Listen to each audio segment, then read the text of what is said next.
À l'horizon du troisième semestre 2025, le secteur financier devrait afficher une performance hétérogène où la dynamique solide de certains segments viendra contrebalancer la normalisation attendue dans d'autres. Les perspectives générales resteront favorables, portées par des conditions de crédit qui devraient demeurer saines, des positions en capital robustes et un environnement de taux d'intérêt moins contraignant.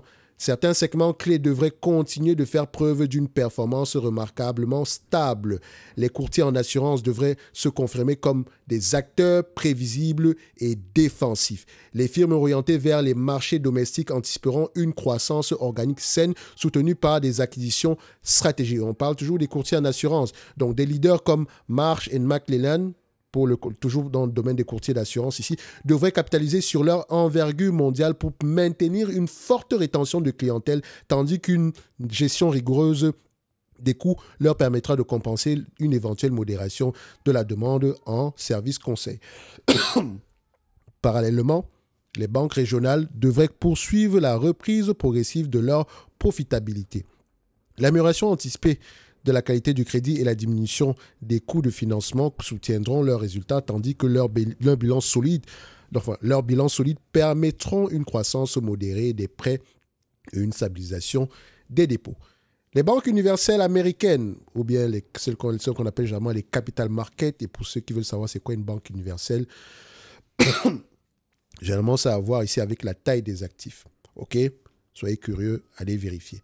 Donc, les banques universelles américaines devraient bénéficier, qu'est-ce qu'une banque? C'est comme de l'ordre de JP Morgan, BNP Paribas, Crédit Agricole sont des banques universelles. D'accord? Donc, les banques universelles américaines devraient bénéficier de la vigueur persistante de leur activité de marché. Donc, le courtage, le conseil et la gestion de patrimoine resteront des moteurs de croissance essentiels, compensant des dynamiques plus lentes dans le crédit traditionnel. Excusez-moi, je suis grippé, je n'ai pas le choix. Les aléas du direct.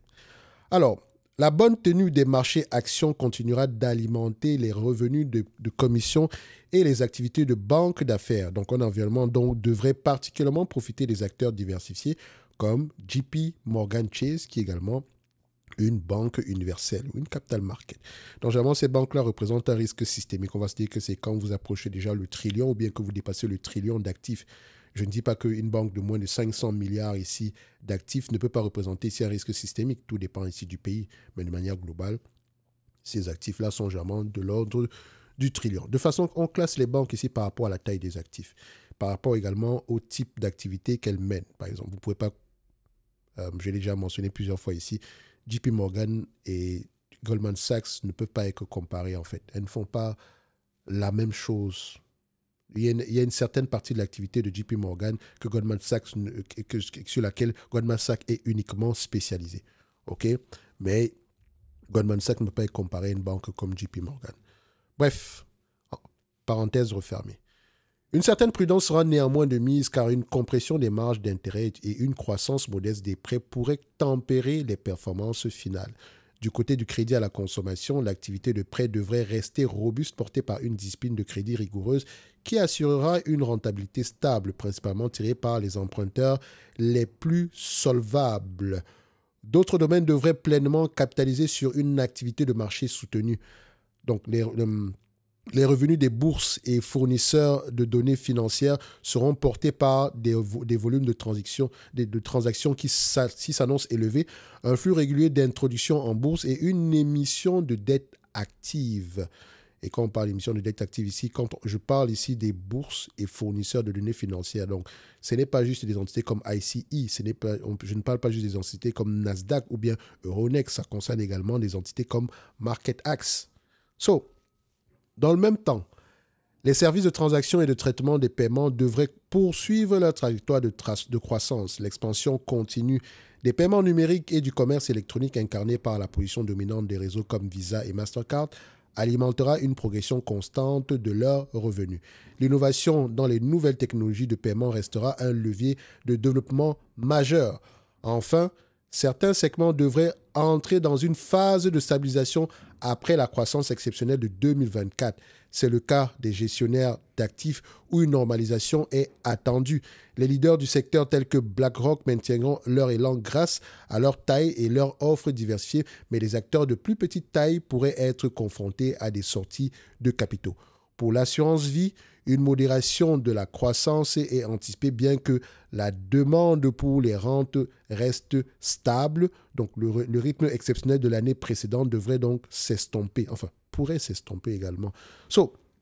Le segment de l'assurance dommage devrait quant à lui conserver une solide rentabilité grâce à une tarification disciplinée, même si une pression concurrentielle accrue pourrait commencer à se faire sentir.